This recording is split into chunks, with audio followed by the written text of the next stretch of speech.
This is Seamus here with the True Story.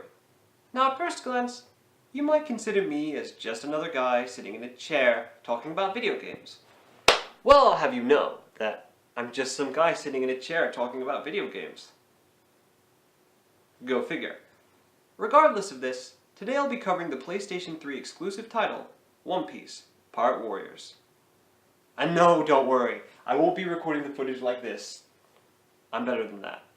I know, I'm glancing over a few things, but if I don't, you'd probably just switch the video to something you'd deem more entertaining than a video review. Oh well. Just how far is this gimmick going to stretch? It's not like we'll be seeing this in any RPG... Well, Muso mode and boss stages are more akin to what fans of the Warrior franchise are accustomed to. Mashing buttons mixing weak and strong attacks together to make a variety of devastating combos. The presentation in the game is a very mixed bag, but the greatest achievement from it comes in the form of the character cast. They all look great, in more ways than one. We shouldn't complain. At the end of the day, it could have been a lot worse. I did not hit her. It's not true. It's bull. I did not hit her. I did not.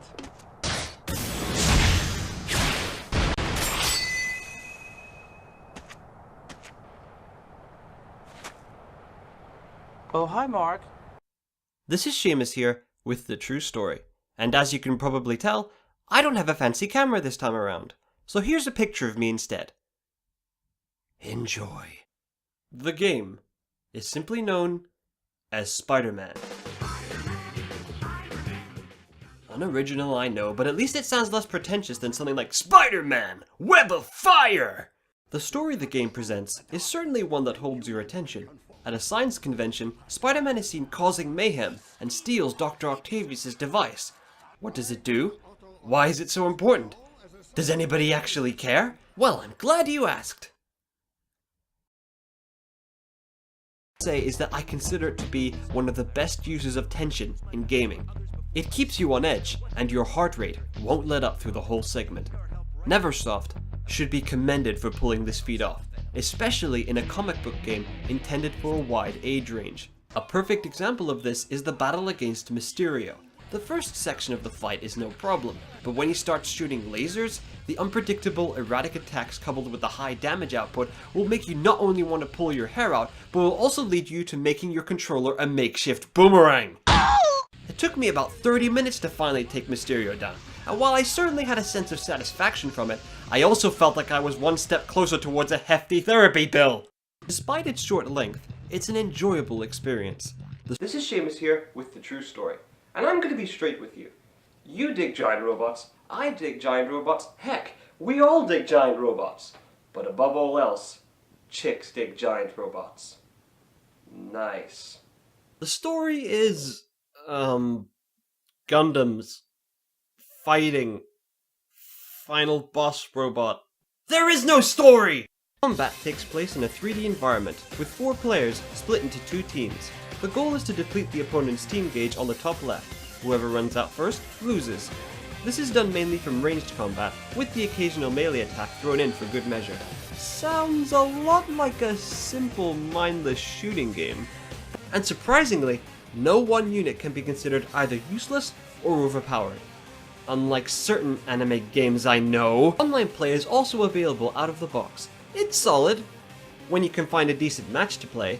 Since the game has only been released in Asia, if you were to import the game, good luck finding a match with a connection above red.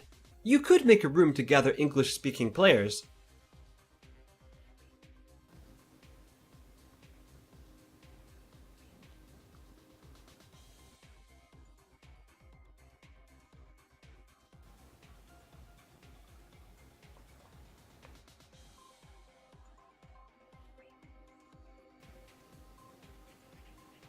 Just don't expect instant results.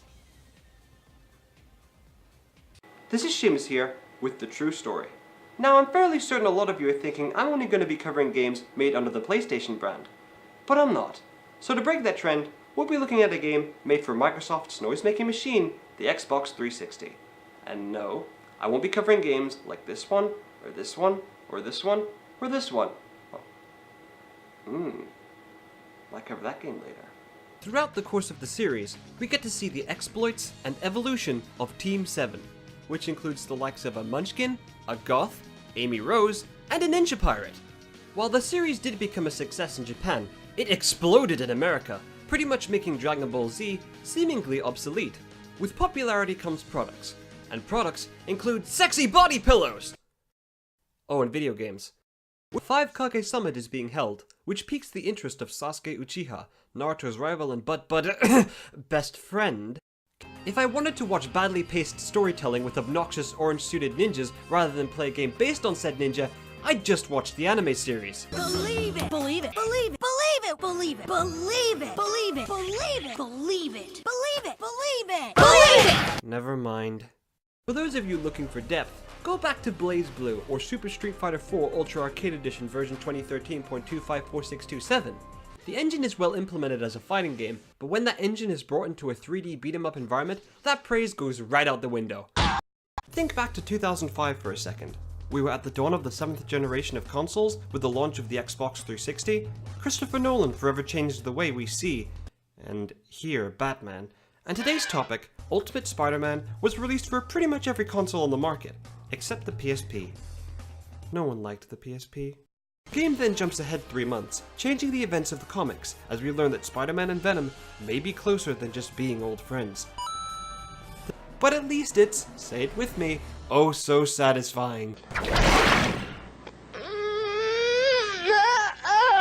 So good. Regardless, this is TrueStorySeamus, and here is my message to my fellow contest participants. That feeling that just overwhelmed you? That's losing!